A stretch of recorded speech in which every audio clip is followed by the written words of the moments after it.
Welcome back, everybody. Cutoffs and Coffee, episode 54. We are your hosts, James and CT, and today we bring you a conversation with Mike D'Andrea. Mike is the owner operator of T3 Performance, also happens to be a good friend of ours as he is our boss. We all work in the same facility. We talk about fatherhood. We talk about his time at Ohio State. We talk about him building what is now an empire here in Avon, Ohio. That is T3 Performance. We talk about where it came from, and we talk about the future, the bright future of the trainers and the facility at T3 Performance. Mike is a great guy, and you're going to love hearing from him here on the podcast. And this episode is brought to you by T3 Performance. I bet you didn't see that coming. T3 Performance is a training facility where we specialize in athletic performance development from 8 years old all the way to the professional athlete. We also offer adult fit classes. Anybody that's looking to get into the gym and get after it, there's no better place in the Cleveland, Ohio area than T3 Performance. T3 stands for Teach, Test, Train, and that's what we do on a daily basis, helping athletes level up and helping adults level up to live their best life. And if you are ever in the area, the Avon, Ohio or Cleveland, Ohio area, come see us in January 2023. Just a few days before that, we will be opening our courts building with volleyball, pickleball, basketball, hot and cold tubs, food services, golf simulator, tons of things to be able to help you not only perform better, but also have a great time at a great facility with some great people. If you like what we're doing here on Cutoffs and Coffee, you can support the podcast by subscribing to us on YouTube, Apple, and or Spotify. Like the video, share the video, comment. That helps us out a lot. Let us know who you want to hear on the podcast, who you want to hear James and I pick their brains, and we will do our best to try to get them on the podcast. So without further ado, here it is, episode 54. Please enjoy it with Mike D'Andrea. Mike D'Andrea, many-time listener, first-time caller. Welcome to the show, man. Cutoffs and Coffee. How are you this morning? Pretty good, man. Appreciate you guys having me on. Been an avid listener. With absolutely no relationship to the podcast, what do you think about it so far? 53 episodes. Yeah, first time hearing about it. I just love the whole cutoffs thing. I haven't worn a cutoff in like 10 years, maybe 15. So feeling good. Now, was the cutoff the go-to workout gear, back in the day? Did you set the cutoff trend, or was that already going on? No, I only wore cutoffs like I think during track and, under the pads in football. But yeah, go-to workout gear was usually sweatshirts, nice and warm and sweaty. Crew neck, yeah, V-cut sweater vest, cutoff sweater vest, right? Yeah, we also have Cutoffs and Coffee crew necks, just in case anybody's listening. Episode brought to you by Cutoffs and Coffee. Mike, before we dive into it, tell us something about yourself that we need to know that we cannot find from a Google search. Man, I don't think it really talks much about me being a dad on Google. I don't know, maybe not. But yeah, no, that's something I spend a lot of time thinking about, like when I'm not working and not thinking about work. Just how to be a better dad, how to coach them up in sports, teach them how to ride a bike. The one kid's learning how to play the piano right now. So yeah. And this kid is not James you're talking about, right? Because he's learning the piano as well. No, I think, James, are you learning piano too or not? I got my electric keyboard in from Amazon the other day, and I just want to try and remember how to play. It was something my mom got me lessons when I was a kid, and we had a piano, and it's teaches patience and tough. It's good. You getting lessons, like legit lessons? No, I'm just trying to figure it out. Nice. Self-made. Shout out to YouTube. Yeah. How about YouTube. Mike? Speaking of skills and piano, what was the last thing you taught yourself, or something you're currently working on? Man, the podcast gets easier from here. By the way, with the question. I know these are. I mean, I usually just like work. I mean, Jay, you guys know this. I mean, I usually just work and read and do stuff with my kids. I don't really teach myself new skills. I mean, I guess you could consider learning soccer a new skill. I mean, that was something I didn't know, but I had to learn because of my kids. So, yeah, but I'm not teaching myself piano anytime soon. I'm not doing any like new woodworking skills or anything. So for soccer, are you actually like getting, feet on? I guess you would not say hands on, but you getting like learning how to dribble and all of those things? I'm getting on the pitch and I'm learning different drills. So yeah, I mean, honestly, it's just different drills that I could do with the kids. So goalie stuff, offensive stuff, defensive stuff, you know, soccer stuff. Even though it's soccer, it's still an athletic endeavor, and you seem to be pretty good at athletics. Can you think of anything like on the business side or on the brand building side that could be a new skill of yours that you've been working on? I mean, you know, how I think about business is just like different segments. So like I'll read certain books on sales, or I'll read certain books on, you know, management, or, you know, leadership, or HR. I mean, we don't really have an HR department here at T3, but, you know, if I can learn a little bit about all those different skills, and then, you know, see either, you know, what can I do, or what can one of our teammates do? I usually share those resources with, you know, whoever I think would be best suited to kind of be working on that stuff for us as a company. So it's a very general answer. Sorry, I can't give you anything specific. No, that's good. We're always learning. Yeah. All right. We're always learning. Well, tell us a story. Tell us about, I mean, the Ohio State days. Tell us growing up, Avon Lake days. Tell us about, you know, all the way up to basically where we're at today, running the empire that is T3 Performance. Yeah, no. So grew up in Avon Lake, had a great family, great friends, did, you know, pretty much all the sports, playing unorganized sports until, you know, 4th, 5th grade. Then I started getting in CYO. I actually went to St. Joe's with Andrew Means, who I know you guys know, and Anthony Gonzalez, who's another good athlete back in the day. I think you guys were still a couple years apart. Were you the same class, CT? No, Andrew and I came in together. Yeah. Or Gonzalez, though. I'm trying to think. Was that? Yeah, he's a bit older. I think my freshman year, he was probably a junior. He might have had 2 years on us. Gotcha. Okay. Yeah, and you know, I mean, growing up, it was trying not to get in too much trouble and play sports and go to school, and you know, football and track were my main loves, along with basketball. Stopped playing basketball when I was a freshman in high school. Wish I would have kept playing though. My senior year, we played Akron St. B's with LeBron. That would have been a neat story to tell the kids, but no. So you know, I always try to encourage kids to play, you know, all the way through. I think there's a certain niche where certain athletes, at least, you know, for the kids that I've worked with or talked to over the years, that like if you're a junior and you're going to be a legit D1 prospect in a given sport, that's where I would maybe say, okay, take the next 1.5 to 2 years to just focus on training and getting ready for college. But other than that, you know, have them play all the sports possible. But yeah, so that was it. I mean, it was, you know, school and sports all the way through. You know, I ended up going to Ohio State from 02 to 07, did football and did track my freshman year there. And then, you know, had a couple injuries along the way, went to a few classes along the way, and ended up graduating in 07. And then, you know, when I graduated, I was still trying to get my knee right, you know, didn't quite work. And so I had a couple different sales jobs when I first got out of college. One was First Investors. It was like a mutual fund and life insurance company.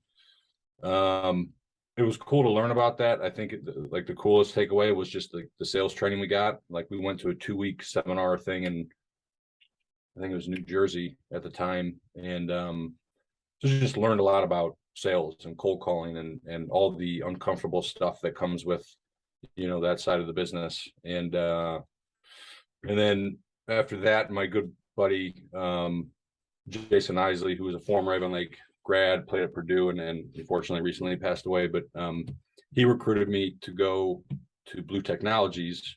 And sorry guys, I'm still sweating here. I had a little workout this morning. I had to get ready for the cutoffs and coffee. So at Blue Technologies, I mean, they sell like the big copy machines, right? So which is like one of the hardest sales in my opinion, you know, knocking on doors, trying to sell someone on a copy machine they don't really want, and, you know, spend 10, 20, 30 grand. It's a good training experience. So, and then while I was doing that, I was training at a gym called Track 3D. And this was probably about 2008, 2009. And I think within like 3 months, just had a good opportunity to, the couple that owned that gym, they wanted to get out. They had this technology they wanted to focus on. And so their son and I partnered and ended up kind of taking the business over in early 2009. And then, been doing that for the past 14 years or so. Now, I want to kind of revisit some of your high school and middle school track experience. Like in our community, in the Cleveland area, you're known as a linebacker. And as a kid, I watched you absolutely demolish Westlake multiple times, and that's kind of what you were known. But also, you had an incredible track background. Who was your main coaching influence? And I think this is where it's kind of unique because I've been able to spend some time. So who is your main coaching influence when it comes to track and shot and disc? Yeah, I mean, definitely track and shot and disc is my dad, but I think it's my dad for a lot of things, football included, helped me when I was, younger until I got up in high school with some good coaching up in high school. But yeah, that was, I remember it was like, I think fall of my 6th grade year. And at that time I was like 100% obsessed with, basketball and football. At that time I'd already stopped playing baseball because I faced Nick Miller, who threw a 72-mile-an-hour fastball in 4th grade. So I didn't want to face that again. So I was really, I was in love with football and basketball. And my dad's like, hey, he's like, I did track when I was in high school. You want to give it a shot? And my dad, who was a running back in high school, but he still did, shot put and discus. And so he just started teaching me. And I fell in love with the metric side of it, like it goes down to like the 1/8 of an inch, and so it's like every time you go out and practice, you can get an exact, recording of where you're at and if you're progressing or if you're having a bad day. And I just love that aspect about it. Sometimes in basketball and football, I mean, you could make good plays, but it doesn't show up on the stat sheet. Or you could have good stats, but you didn't play that well. And so I just love the black and whiteness of track. And I think that's why I just got obsessed with it. And I was throwing all the time. So we'd go out in the yard and like, even in the winter, like we'd shovel the snow out of the grass in the backyard and we'd be throwing, pretty much all year round from like 6th grade all the way up.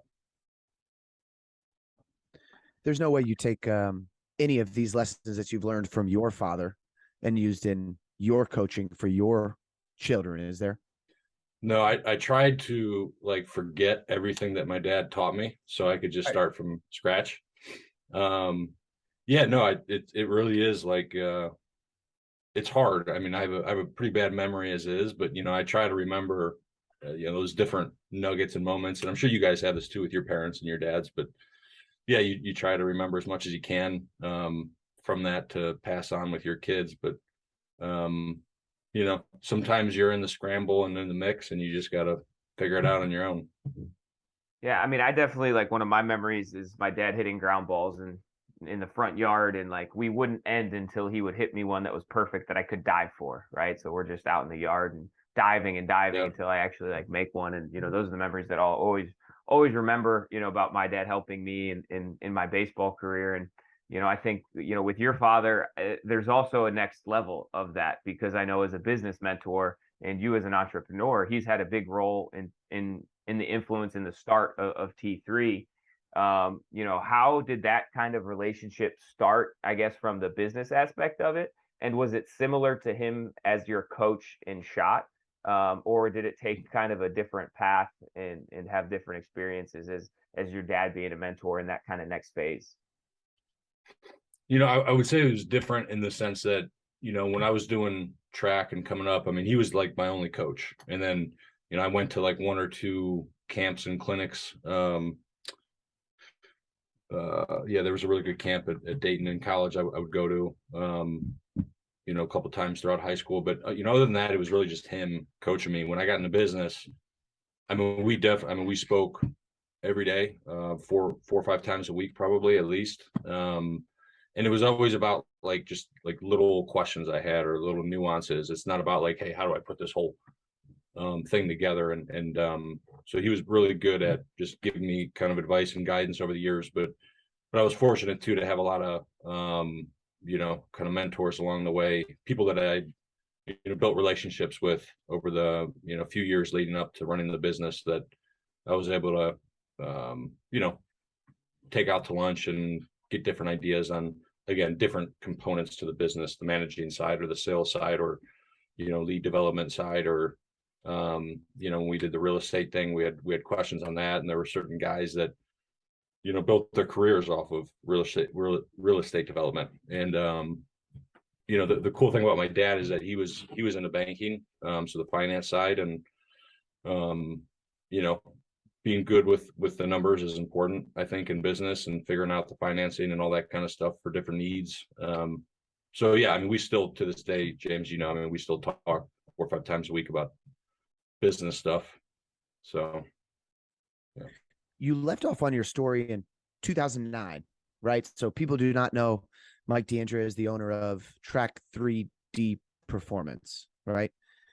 We now know Mike as the owner operator of T3 Performance. How did, from 2009 to 2022, Yep. how did Track 3D, turn into what is now T3 Performance?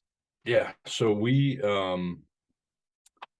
the technology that they had, it was called a Tracer technology, and Barry French from Bay Village, he was the inventor of it. Back when it was like technology that was way ahead of its time. It was like the Wii before the Wii, back in the early 90s. And guy was he was awesome. He was my partner's dad, and just genius guy, and loved talking to him. But he had this technology that he wanted to basically take and continue to build a business with, but not necessarily in the gym space. And so the gym was known as Track 3D in Westlake, and they wanted to keep that Track 3D for their technology. And so, me and Neil, we got on the phone, my former partner, we got on the phone, and we tried to figure out, like, what are we going to call this thing if we can't call it Track 3D? So we got super creative and named it T3 Performance, which is pretty close to Track 3D. But no, yeah, I mean, that was, I think, in year 2. And then, we've been off and running ever since. So it was mainly based around, when you took it over, technology, right? And from my understanding, you could do a better job of explaining it, but it was like the Wii gaming system. Mm-hmm. An individual stood in front of a camera or a screen of some sort and did the exercises that were done on the television. Is that right? Yeah. I mean, think about a gym based around the Wii, basically. Yeah. I mean, it's one way to think about it. And we still had weights. And, when we first started, I took pretty much all the weights out of my dad's gym, which he didn't use a whole lot. But so yeah, we had some weights, but then we had this really cool, like, high-end technology. So now we don't have any of that technology. So at some point you had to make a pretty big decision, I would imagine, because it seems like a no-brainer right now. Okay, yeah, take the technology out, have hands on with the coaches, right? Make sure the coaches are more knowledgeable than this computer AI, right? And then help that increase performance for our athletes. What was that decision like, to ditch the technology and go hands-on with the coaches? Yeah, I think, the technology was always a tool, as one of the tools that you need to build an athlete. And where it was, 75% of the workout when I got there, with the other 25% being, bands and balls and weights, obviously coming from the football and track field, and working with a lot of, power lifters and Olympic lifters over the years. I mean, it was like, okay, instead of 75%, let's make it, 25% and focus on, the Olympic movements and, dumbbells and, actual speed and agility drills out on the turf. And then it slowly, as our training model evolved within T3, where we were doing more group stuff, it was really hard to utilize that technology, which is more for like one-on-one or two-on-one sessions. So it just kind of slowly, moved out of the business as different, needs and different pieces of equipment came available. And what were some of those things that you said you felt comfortable enough ditching this? Because again, I keep thinking like the company was based off of this technology, and now we're at a point where we're never using it. I would imagine that maybe it's, not only kind of microcosm of life, right? Like this is the only thing that I do all the time. And I've got to pivot and switch to this, right? Similar to in quarantine when all we did was train in person.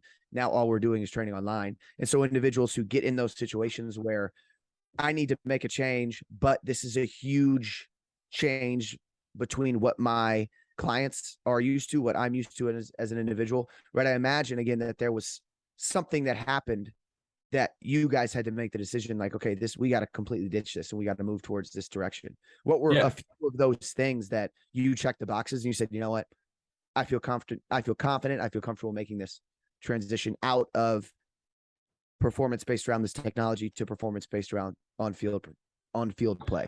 So it's funny. I actually I just thought what you said made me think of a quote that I heard last week. I think it was Jack Welch, but he said, if the rate of change on the outside is greater than the rate of change on the inside, then you're going backwards. And I think it goes back to the idea of like, I feel like we've had a pretty decent culture of always just like, letting logic win, and not being emotionally attached to certain methodologies or certain pieces of equipment or just certain ways of doing things. I think you guys know, like I love changing, not just for the sake of changing, but for growing and moving in a new direction. And that's why I feel like we're constantly evolving at T3. And so that was just one of those clear cut, logical decisions that we had to make. Okay, hey, look, we're moving towards the small group training model or the team training model. It's just not logically possible to have 15 kids that come in work on this piece of equipment that can only handle one kid at a time. And that's why when we try to buy equipment now, we get 2 to 4 pieces of everything, because that fits our model. And so it wasn't it was cool because it was a kind of a cool sales piece, when a new kid, an athlete comes in, hey, we got this cool technology, and it gives you all these metrics, like your deceleration, your acceleration, your movement in different planes, and it tracks everything. But again, it just didn't make sense with the way our business model was evolving. We had Indiana University's director of strength and conditioning on a few episodes ago, Tom Morris, on episode 48. And he said a quote that has stuck out to me since he said it. And we talked about it a little bit on the podcast, but this is exactly that. He said, at the end of the day, all technology and blinking lights will never take place of good old fashioned hard work. And in a situation where everything is based off of this, I think making that flip in your mind and then understanding that, okay, we can still work hard. We can still make sales. We can still pitch this and not use the technology. Right. I think that kind of speaks to that quote, because that's what we're doing now. I mean, we have tons of athletes who come in every day and work hard for the most part. Right. And see the benefit of consistent, intentional hard work. And they don't need all that kind of stuff. Yes, it helps to have a few things, a few bells and whistles, some technology here and there. But ultimately, at the end of the day, anybody who actually wants to get better and is actually dedicated to the process, understand that this is the way to go. I mean, just again, quote unquote, air quotes, good old fashioned hard work. And I think we've got that kind of by the bunches now. And I think it's not only that, it's like, I bet any one of us, and definitely you two way more than me, right? But you could take a kid without any equipment and you could make them a better athlete, right? Because of your knowledge base, which is not tangible, because of the way you can communicate and motivate that athlete, which is not tangible. I think I'm going to skip ahead here, but you guys talked about like paradigm shifts I've had over the years. And, one of them in coaching has really been, when you first start out, it's like, man, who can write the best program out there? Who can do the best X's and O's with, a program to get the kid to where they need to be. And it's not even about, like, in my opinion, you have to have a program that's good enough, right? As far as like how many reps and sets and the progressions and all that. But after that, it comes down to like, can you motivate the kid? Can you keep them engaged enough to come in 3 to 4 times a week? Can you get their parent excited so that if the kid's having a tough day, that maybe the parent will help, push them out the door? And these are things, you guys know, we talk about all the time. Like, how do we get better at everything else around the X's and O's? And if we do that, we'll get the most we can possibly get out of that kid. I mean, it's just like anything. A good coach, in football or baseball or track. Track's a little bit different, but football and baseball, it's like, hey, you could have a great coach that teaches you how to hit really well and throw really well, but are you going to love that coach? Are you going to play your heart out for that coach? It depends on all the other stuff. And I think we kind of find that in the team realm of things, especially as you see that the head coach isn't necessarily in the weeds with the skill development, but he's setting the culture, he's setting the expectations for his team, and then you have your assistant coaches that you lean on that are going to be more detail oriented, and but if you don't have that glue that kind of holds the team together, the outcomes, you're going to get beat by less talented teams. And I've been on a part of some of those talented teams that got beat. And then I've been a part of some of those less talented teams with I always think back to my high school baseball coach who was able to just bring us all together and we played our best for him. Kind of taking that lesson into your role as an entrepreneur, as a business owner, and as leader of the company. Did you have any similar paradigm shifting moments that made you either operate or think about business differently from 2009 to where we are today? Going from, a basement the size of this den that I'm sitting in, or your basement, to 56,000 square foot facility, which will about to be doubled in size with our new courts building, coming online early next year. So what was did I had any paradigm shifts with how I think about business, or? Yeah, from a business standpoint, or as an entrepreneur, or as the leader of a company, have you had any of those, like, oh, this is not how I originally thought, business is operated? Yeah, no, I mean, I definitely have. I mean, the way I think about it is like you're constantly assuming you're doing the right things and listening to the right podcast and reading the right books and talking to mentors. I mean, every day you're learning a little bit, right? Or you're always continuously updating your knowledge base. And, with that, you should obviously change how you think and view the world, whether that's, through the business lens or the training lens. And so, I've changed how I've thought about sales, how I thought about managing, about where I spend my time on. So, when I first started, I was doing a lot of the training, and 5 years into it, I had a good mentor. He's like, look, you got to work on your business, not in it. Which at the time was hard and scary, because I could train these athletes and I had to, have someone else do that.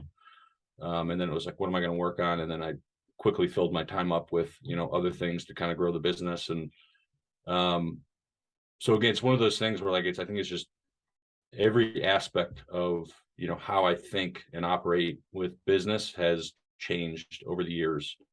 And I would imagine in 2 to 4 years, there's going to be another, big change or a gradual shift over time. Trying to find those individuals to fill the time that you used to spend on the training floor, right? So you would be able to, like you said, you could work on the business, not in it. What were some of the things you were looking for when it comes to aspects of individuals that you felt comfortable putting them out on the floor and giving them the reins to basically run your business while you were there? What are some, I don't know if it's personality traits, what are some things that you look for when hiring coaches, when hiring people to put in leadership positions, that you feel confident giving them the reins and trusting them with all that you and your business partners have been working on the last 10 So it's hard. Sometimes we don't have the ability to, slowly bring on a new coach. And I admit we could definitely get better with our hiring process. But, we could, like, the one good thing about us is we, if we have internship programs, we have 3 to 6 months to really vet someone before we want to offer them a position with us, which is nice. And that's honestly how we've gotten a lot of our coaches. But, yeah, I think, having a sense of urgency is definitely a big one for me. Being able to just be passionate about the kids that you're working with and the parents. And, it's always, I think you could just tell when someone like truly cares and is passionate about, the kids, or, talking with the parents about their kid. And, to me, that's always going to win. Someone that's willing to spend a little extra time talking to the kid before or after a class. Someone that, if someone calls and leaves a message at the front desk, do they have the sense of urgency to, if they have 3 minutes in between a class, to be able to pick up the phone and call them, or they wait until the next day? That's a big thing. We're in the service business, so how do we get better at customer service? One of the easiest ways, that takes no thinking, is just have a sense of urgency with stuff. I would say another thing is, a lot of times I'll ask,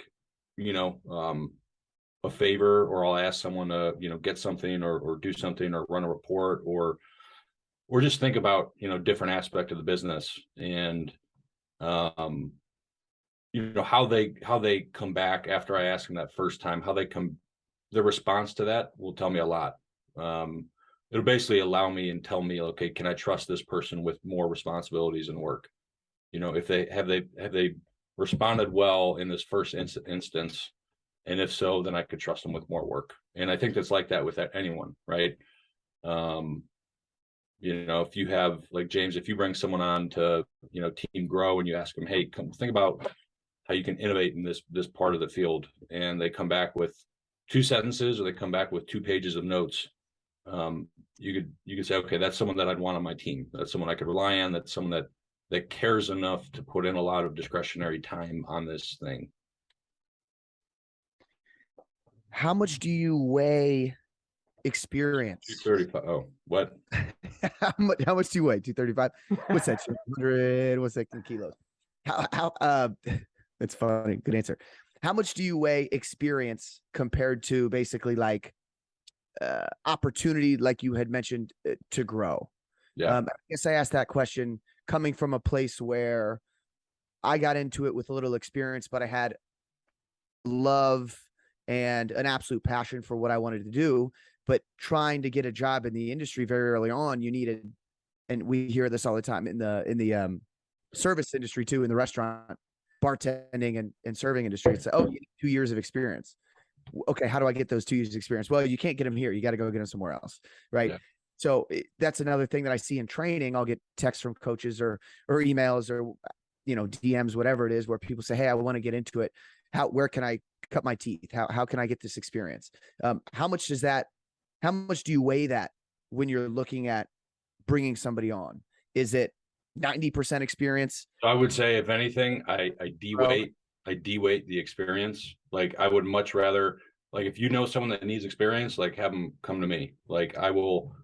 And here's my thought with that. Like, obviously, if, most of our coaches have masters in exercise science or kinesiology degrees, or, whatever, like, they have the proper training and education to do what they're doing. After that baseline of knowledge and competence, it's all those other things. It's okay, within the first month, are they showing they have a sense of urgency? Are they showing they can add value to a teammate, to an athlete, or to themselves? Like, are they learning? Are they, talking about things they're reading or podcasts or listening to? Or are they just coming in, bitching about their weekend and, how they went out and stayed up till 3 a.m. or whatever, does the person have an attitude that shows that they want to learn and want to grow, or are they just there to collect a paycheck? And you could have it in both. Like, we've had people that, have a million different degrees and certifications and all these letters after the name, and at the end of the day, they're selfish. I'm not saying all the time, but I'm just saying these have been people that I've run into, right? Like, they just want to collect a paycheck. They're just there for themselves. And that's great. I mean, I think there's certain fields that works out really great, but like with what we do, got to have a good culture, got to have a good team, and you got to be there for the athletes at the end of the day. So, I think if you're in the service space, I think there definitely are people that are naturally born for it. And I think you could also train and help people get better with it. But at the end of the day, there's, can you communicate well with other people? Can you motivate other people? Are you willing to learn? None of that has anything to do with prior experience, learning, certifications, degrees. And you guys know this, like we've talked about, coaches that'll whatever, get their exercise science degree, and they need to get their master's. Then they need to get their PhD, or they need to get the CSCS, or they need to get some other certification. It's like, dude, no, you need to spend time like learning about business. You need to spend time learning about how to be a better coach. I could have one coach that has one workout program and works with a kid for 4 months. And I have another coach with the same exact workout program from an X's and O standpoint that works with with the same kid for 4 months. And one coach could get way better results because they know how to connect. They know how to motivate. The kid over time, like the kid learns that, okay, this coach really does care about me. So I'm going to put out everything I can for this coach. So yeah, none of that has anything to do with degrees or certifications. And they're definitely not teaching that shit in school. Yeah, and I think that that's the experience, right? So it's, if you want to get better at the thing, do the thing. And in our case, it's training athletes to help them improve. If you want to get better at jumping, do the thing. Jump more often, jump higher, jump with more intent.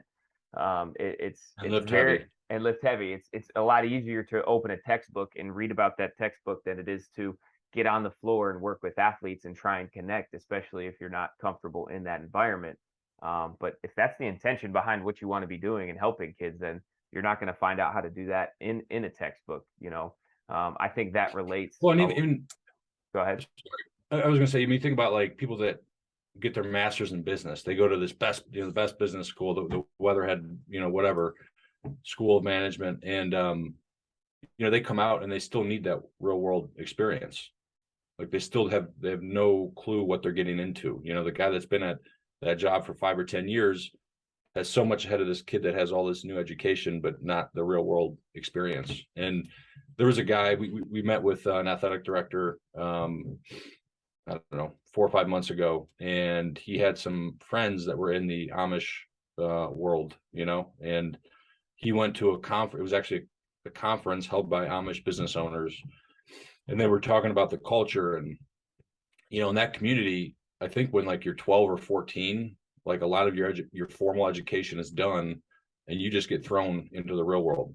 And whether that's, hey, go start a business, or go, hey, work for this company and learn this business and then start your own thing. Like, and there are some really like, on the down low, like really successful people in that community. And it's because, they're getting into the business space when they're 12 or 13 in a serious way. Not that I'm going to have my kids, drop out of school when they're 12 or 13, but I've seriously considered it. Well, and they're not there yet, so you still have some time to. Yeah, a couple more years. You had a pretty good relationship with your college football coach.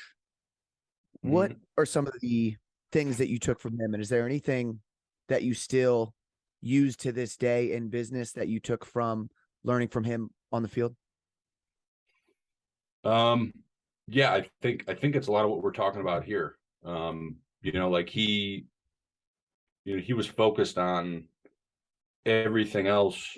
And then of course he wanted the best X's and O's on the field, right? But he was focused on the culture. He was focused on, are his kids and players, learning and growing. We'd have books that we would read and get back and as a group and discuss. We'd have every morning, 10, 15 minutes before practice, we'd have quiet time, like little kindergartners, but we'd sit there and we'd read. He'd have like volumes of quotes. I actually have it on a shelf behind me. It was mixed in with our team manual. So he had a section on work. He had a section on humility. He had a section on love. He had a section on compassion. And in each one of those sections, you had a million different quotes. And so for the first 10, 15 minutes, he'd call on people in the crowd. If you had a quote that you really liked, and you would just read it, and then we'd maybe talk about it. And at the time, I'm 19 or 20. I'm like, shit, I just want to go and play football. Like, what the heck are we doing here? And you quickly realize like it is a team building, activity, but it pays dividends like way, like for the rest of your life. I mean, it really does. I mean, there's quotes that I remember, from reading, and I still, revert back to that and read through it. And so I think he was just really good at,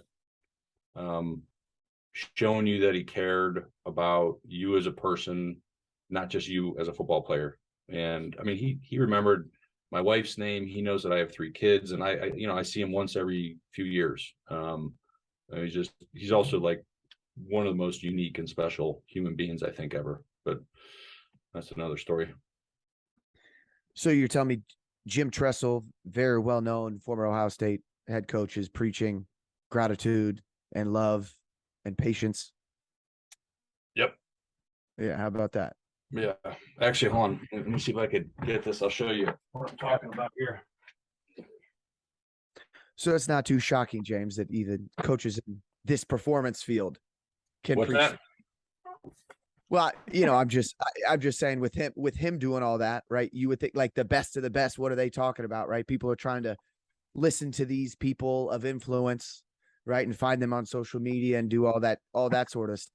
And these are the conversations they're having, is again about gratitude and leadership and patience and practice. And that's just so cool to hear that it happens at the highest level.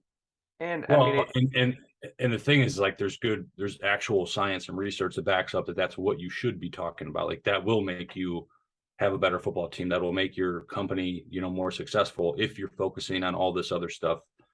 The exception of the rule book by Peter Ray. You guys remember Peter? He was, whatever. I don't know if he was dean of the business school at BW. But he's a consultant now, and he goes around teaching virtues at Fortune 500 companies. And it's like, hey, being a more virtuous company, focusing on trust and caring and psychological safety and compassion, they actually help you, win at business more too. Yeah. So this is the book, the big binder that we had. So if you could tell, so this whole section, this is all just quotes on love and caring and compassion and hard work. Gratitude, discipline, persistence, toughness. So yeah, about half of what we met on every day was that stuff. And the building of that team culture allows you to do a lot more. It allows you to hold people accountable. It allows you to feel like you're in the same mission to help athletes improve. And I was talking to my wife yesterday about this, and people aren't going to remember the workout you gave them on Monday. They're going to remember how they felt leaving the gym on Monday. And that's what we're here to do, is if we can help elevate people's state of being during the time they spend with us, they're going to remember that. And, whether that is an employee leaving work that day and feeling elevated because they were able to do their service to others, during their training sessions, they're going to feel fulfilled. They're going to feel like they had a great day of sessions if they're able to focus on the people that they're working with. And an athlete, they're not going to remember they might remember the 10-1 of, backwards lunges, but what they're going to remember is how hard they worked that day and how there was intent behind it and how they got better as an athlete that day. And delivering that is I think what separates the elite coaches from the good coaches. And you can't do that, in a textbook. You could read about those concepts in a textbook, but then again, taking it and being able to interact with people live and get those, state changes. You can see it, and it's tangible when you're in front of those athletes and when they leave elevated, and their parents know that too. Yeah, I think heard something last week, and they were talking about how emotion is the glue of experience. And so, like you said, how you make them feel before, during, and after that experience of that workout is what they will remember for sure, 100%. Maybe they'd remember if they set like a personal record on a squat or a hang clean, but it's definitely that connection, that feeling with the coach. It's funny because I think of the most successful team I've ever been on. I played on the 2014 Cleveland Gladiators, where we went 17-1 in the regular season, set a record for most wins all time in a season in the Arena Football League.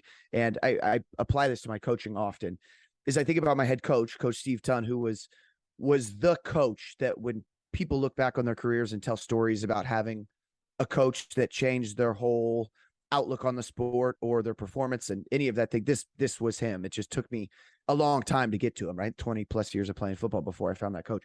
But this guy didn't even have a playbook. We came in the first day, and I remember my second season came in, and we're going through stuff on the board, and I had one teammate, and if you're watching the YouTube video, it makes a little more sense. But one teammate during the whole thing, he's like looking around. He's trying to see what people have, if anybody has pens and pitch. And you can see he's kind of panicking. He was a rookie. He was coming from a good D2 program. And he said, "Coach," and he raised his hand. He said, "Is this all going to be in the playbook?" And Coach Tun looked at me and he said, "CT, do you want to tell him?" And I said, "Hey man, we don't have a playbook." It was just one of those things for him. I could see like that light bulb go off, either light bulb or explosion in his brain, where he thought, wait, my whole life I've been taught that I've got to memorize this one thing, and my performance is only dependent on what is in this book, and if I can do what's properly in this book. And Coach Todd totally throws it out the window. He said, "Bro, we don't even have a playbook." Right. And his idea was, I'm trying to put players in the best position to be able to express themselves athletically. And if one year it's these certain plays that I got to run to do that, great. If another year I have to completely rewrite my, I mean, I guess now almost like metaphorical playbook to change around the individuals I have, I will do that. But he was so willing to change so quickly. I mean, so was it just based on like the receivers' abilities? What routes could they run the best, and just those are the routes you'll run? So we had concepts. We had 4, 5, 6 concepts, 2x1, 3x0. You know, like we would have the concepts of the routes, but then from there it was all little changes, right? Well, here's the concept, and we just tagged this one guy. Here's the concept, we tagged these 2 guys. So it was very simple to learn, but it was all about execution, right? And it was just all about taking the reps of these simple things and just getting really good at the little nuances about how to get open, about the angles that you approach in route running, about how to, read defenses quickly for the quarterback to make it easy to get the ball out, as opposed to having this super thick. And I say that because people are successful with those playbooks as well. This coach was just so simple. He's like, we're going to do it this certain way. We're going to have 5 or 6 plays, and then we're going to let our athletes who, after spending all this time together, right? And he would also start every meeting with a magic trick. You know, it would be, hey, blah, blah, blah. And it was so casual. We going through the cards. He would say, "Hey, Devin, why don't you stand up and flip your chair over?" And he's like, "What?" And he would flip the chair over, and the ace of hearts would fall out, and everybody would lose their mind. And he would say, "Oh, all right, I guess back to film." Right. But it was never, I was never under any amount of stress to learn the X's and O's. I knew I was going to get better at them by taking all the reps that you take playing professional football. But his goal was to build the best relationships with the individuals so they could then get on the field and be confident with each other and comfortable with each other. And, you know, a couple of these guys are going to be standing next to me in my wedding. And it's not because they were great football players, which they were, but it was just, he put us in a culture to be able to trust each other and fail in front of each other and build each other up. And so I take that now approach into coaching, where just like you're saying, I don't care about what the X's and O's look like, as long as they don't get somebody hurt. Right. I think that's maybe needs to be an important one. It's like, okay, don't get anybody hurt, but outside that, put them in a position where they can thrive and where they can build relationships and where they can trust each other. And then we as the coaches can just step back and watch the magic happen. Yeah. And I think it's different. I mean, that's awesome. And it's definitely different at different levels, right? Like he could definitely get away with that at that level, because you have guys that are showing up, they're getting paid to work. And so they better, know how to run certain routes or know the concepts. Whereas, if you have a 12-year-old team or a 16-year-old team, like you still want to focus on all that other stuff outside of the X's and O's, but you definitely have to, get creative with how you teach the X's and O's as well. Right. Yeah. And I don't think it would be perfect at every level. It's just something that I use, that I call back on often when I find myself too deep in the weeds with programming or sets and reps, or is it 12? Is it 10? It was, if I'm trying to get hypertrophy, instead of that, I just think, all right, have I set a setting for these individuals to be able to get better and to enjoy themselves and be able to enjoy the process? And if I do that, then I know really everything else is kind of taken care of itself. Have you done any magic tricks for your kids, or? Not yet, but maybe after this, I'm gonna have to get on YouTube and find some good ones to be able to start some meetings with. Yeah, and Mike, maybe that's how you'll start off the next company meeting, is with a magic trick. But I think like I'll just play a magic trick that I find on YouTube. So how about that? Might work too. But I think like the concept behind that is very simple, and it's similar to how we would like think about or approaching a warm up, right? Because you have a bunch of like high testosterone athletes coming into a locker room where there might be a lot of pressure on themselves that they put on themselves to perform. There might be a lot of pressure from their family, like, hey, I got to, make my dad proud because I made this team and I'm so worried about this, or I had to move to a new city. There's a lot going on. And then you come into the locker room and your coach does a magic trick and you forget about all of that. And now you're able to focus on what's going on in that locker room and what's going on that field. And I think in training, we try and do similar things with how we run our warm-ups to help our athletes forget about everything going on outside of the wall, so that they have 60 minutes with us to be able to think about what am I needing to do now, and how can I be a better person 60 minutes from now by being here and being present. And I think that's a really good kind of hack or concept to help people disassociate what's going on in the rest of their lives so that they can pay attention to themselves and their team right now. I've never heard about it from a magic trick standpoint, but maybe that'll be next. Well, but I think about it. I mean, it's not far off from like the games that I've seen you guys play with kids, and I guess that's one thing that I want to try to do a better job of, is like explaining to the public, like really how much thought and effort goes into, the sessions that we do with our athletes. So like, someone from the outside, they would see, you guys playing, handball with kids at the end of a practice, or catch, or out, doing the medicine ball toss over the volleyball net in the sand. And maybe some parents would get it, but I feel like other parents would be like, oh man, they're just playing a game. Why am I paying for my kid to go play a game? And I guess you guys want to talk on like the thinking that we put behind that and why we do that. I mean, like, to your point, part of it's like we help the kid get more present more quickly. We help them, we build trust with the kid. But I guess what were some of the other thinking that went into you guys doing that? Yeah, I'll start. We had a session with the volleyball team last night out at Notre Dame, and we started doing some speed work, about the first half hour of their practice. And I brought out hurdles, I brought out cones, we jumped over some hurdles. Each time we jumped over a hurdle, I changed the constraint. So I said, all right, you got to get over this hurdle, but each time you get over it in the air, one hand has to hit each knee, but you can jump over it however you want. Right. And this, I do it for a while. All right, now you got to jump over the hurdle. You got to turn a little bit while you're in the air, and you got to land and then do the next thing. Right. So we did that. And then after that, I said, all right, now we're going to play tag. Right. So we lined two athletes up against each other. They jumped over the hurdle. They went and played tag. So from the outsider perspective, and it was funny because I looked over at the coach and she had her phone out, like recording this video. And I was thinking the same thing, Mike, that you're saying. Like, this is what my coach is doing. Yeah, like I want you to have some context to this before you start posting about it. But so I bring everybody together and I said, all right, are there going to be hurdles on the volleyball court? And they said, no. I said, are there going to be cones on the volleyball court? No. I said, will you have to react based off of what somebody else or what the ball does? And they said, yeah. And I said, will you have to communicate with a teammate to try to put yourself in the best position to have success? They said, yeah. And I said, okay, well, that's what we're trying to do when we're doing this speed work. It might look like we're just playing a game because everybody's having fun and everybody's laughing and everybody's high-fiving. But what we're getting out of it is camaraderie and communication and decision-making. Right. So those are the things that if we set up a drill and we say, all right, now you have to talk to this individual and tell them exactly what to do to be able to accomplish this task. It's much harder than saying, okay, you two try to run past those two and you can work together however you want. Then you get to them to do that naturally. Then you're able to kind of tie those two things in and connect them. And then that's when our light bulb goes off and we realize, oh, okay, speed training doesn't have to be exactly this.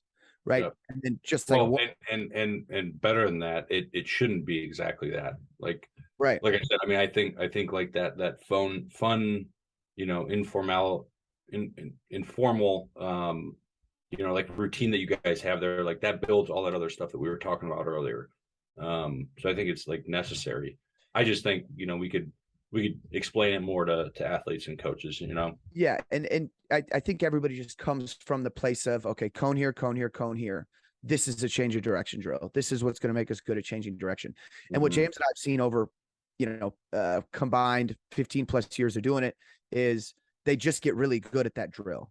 Mm-hmm. The drill gets awesome at running a cone drill. We can record it and send it to their parents, and their parents say, wow, look how fast they're moving through that cone drill.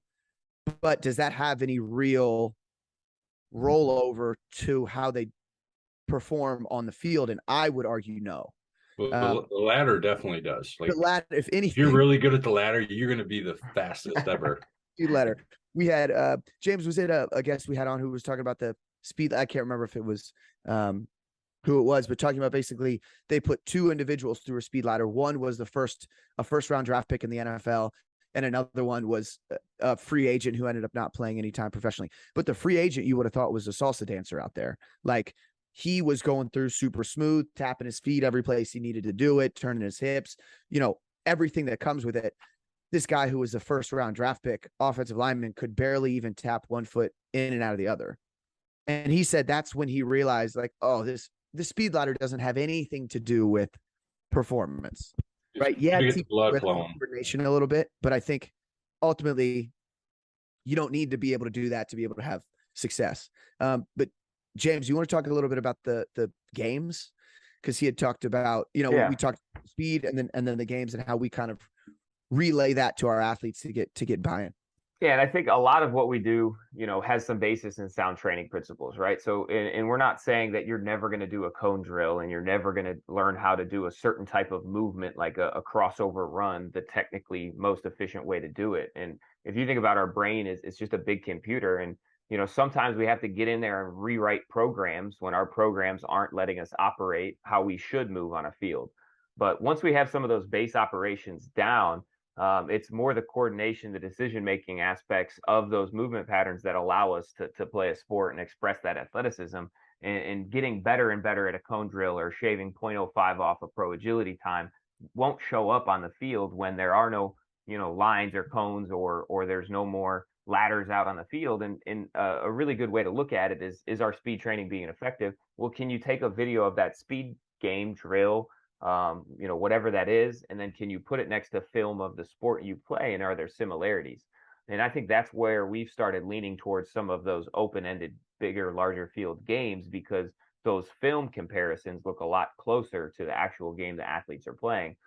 And they're having a good time, and they're, getting a much better workout than they realize by doing that, with intention behind it. And some of those games, like team handball, could be very simple, whether it is just the rules of team handball is team A is trying to take this ball and pass it to each other and score into the goal of team B, and team B is trying to prevent that. But then we can also make it creative, because if we do the same thing over and over again, kids will start tuning out automatically. So we have to add constraints. We have to change the games up. We have to sometimes go back to some of the basic speed drills, because we are seeing some things in these.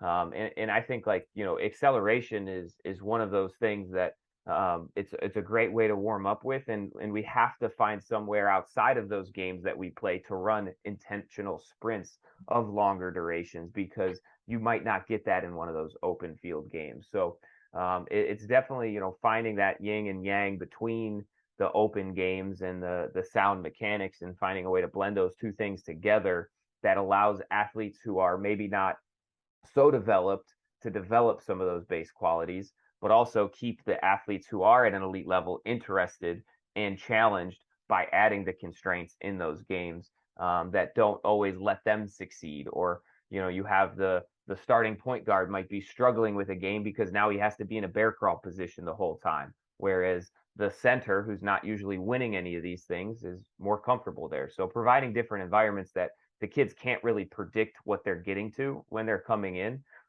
really can create an awesome environment that people forget they're getting better at their sport until they look back on that last hour and then was like, wow, that was a great training session. Yeah. I do want to talk, Mike, because I know we only have a couple more minutes left with you.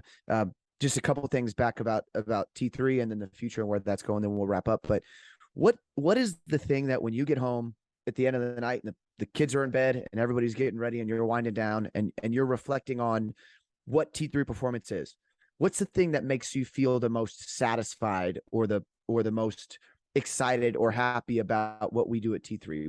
What are a couple of those things that when you lay your head down for bed, you can say, you know what, I'm glad that we are doing this, and this to the best of our abilities?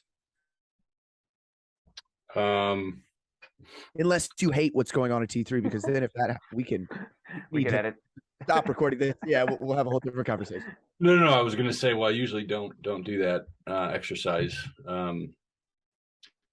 I try not to. I mean, I reflect for the sake of trying to learn, right, from previous mistakes or things we did well to do again. But the thing I love the most about what we do is, I mean, and seriously, like, and I've offered this to kids. So like the Y board that we have in our trainer's office, I mean, that's it right there for sure, and we have a Y board in our office, and it has letters and text and emails from all of the previous kids that, we've impacted their life in a positive way.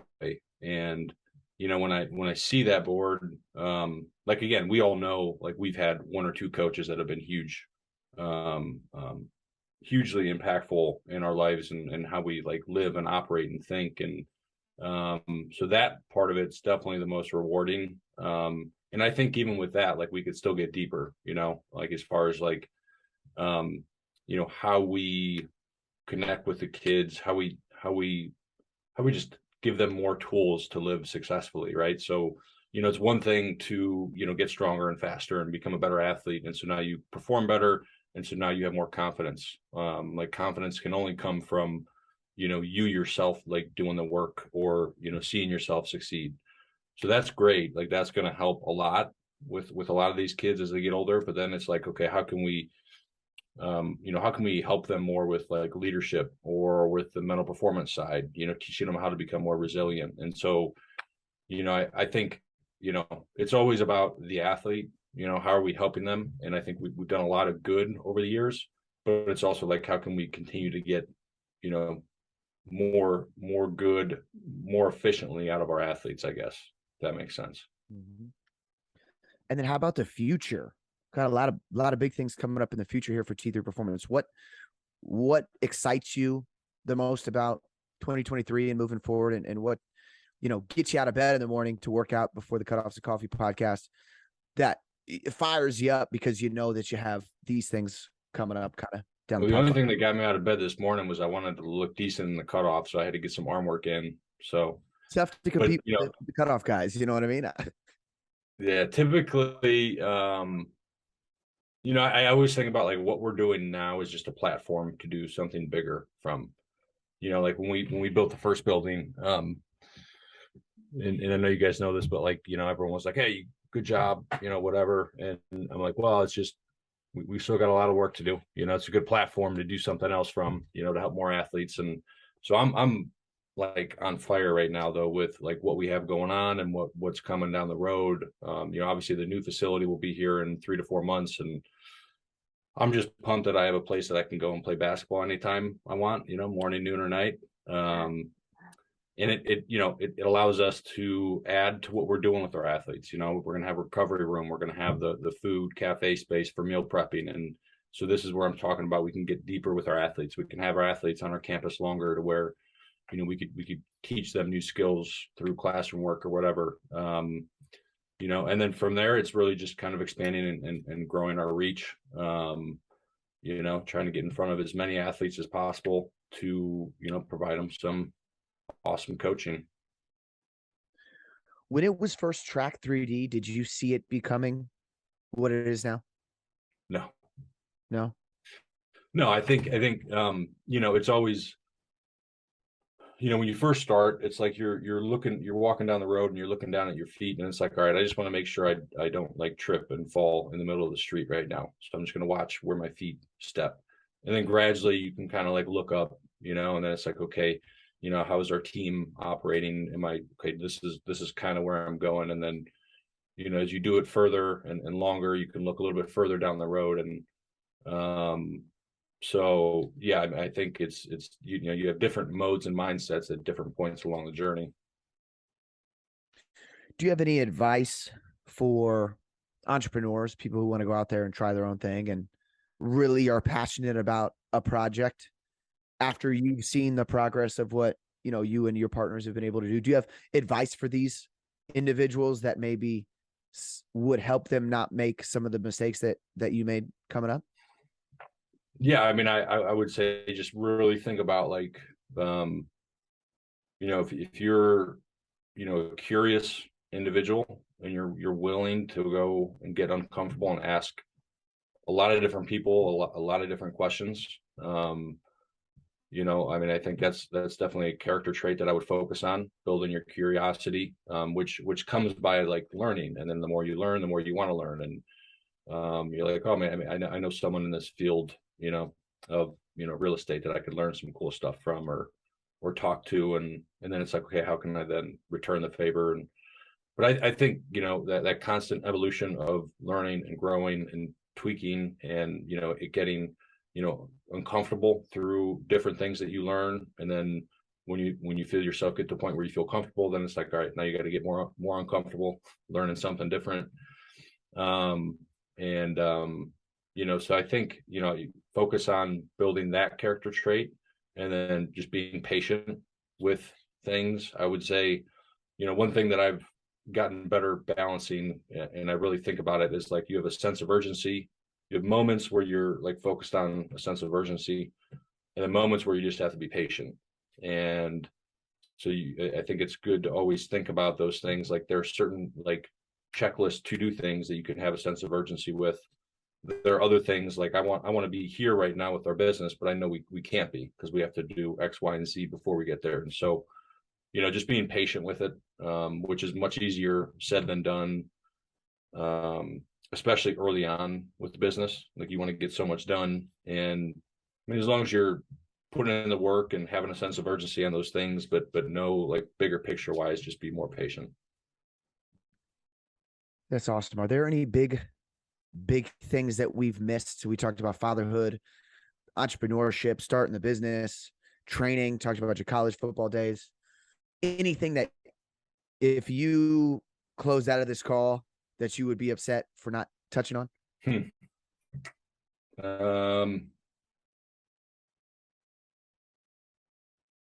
No, not really. I mean, if you guys have good tips or books or ideas on fatherhood, let me know. I mean, seriously, that's something I think about a lot. James, I've had lunch with your dad, but I maybe have to revisit that again here soon to get some more ideas. I was thinking, so when he was hitting you ground balls in that front yard, was he also like trying to do a psych eval on you, or? Oh, at all times. And if we were at practice, everybody's getting a nice little soft ground ball. I'm getting a hard one. But yeah, definitely call my dad. He needs something to do. He'd appreciate. All right, perfect. Appreciate having to go to lunch with somebody. He'd love it. Love it. Hey, so thank you for everybody tuning in. This has been episode 54 of the Cutoffs, and possibly last time cold coffee, because fall is coming in hot. Can I say that? Fall is coming in hot here in Cleveland. This might be my last episode drinking a cold coffee. But thank y'all for listening. Episode 54 with Mike D'Andrea. Ask y'all to do 3 things every time we wrap up the podcast. Number 1, it's please continue to practice gratitude. Number 2, tell the people that you love them every opportunity that you can. And number 3, live life stimulated. Thank y'all for listening. We'll catch you on the next one.